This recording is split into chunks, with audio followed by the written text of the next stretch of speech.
Hello so guys हामी चाहिँ आज त्रिवेणी रिसोर्ट घुम्न आएको छौँ। छोरो बाउ आमा लाइन छैन होला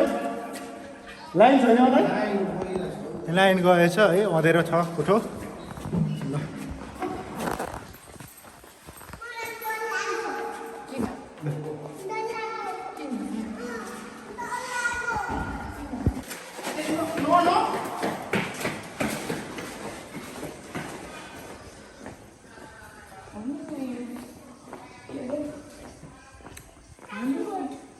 खोइ त बोट त छैन।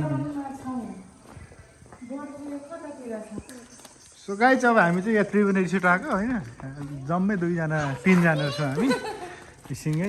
यो छोरो अनि बुढी अनि म।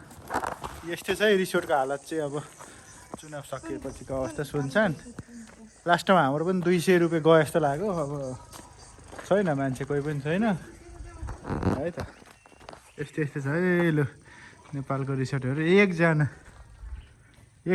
छैन। लु अब सकिन्छ त नि 200 गयो त।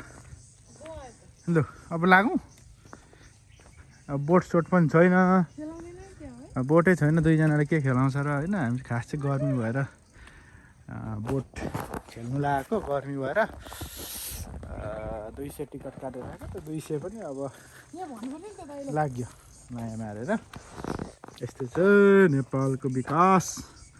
मान्छे बिनाको रिसोर्ट।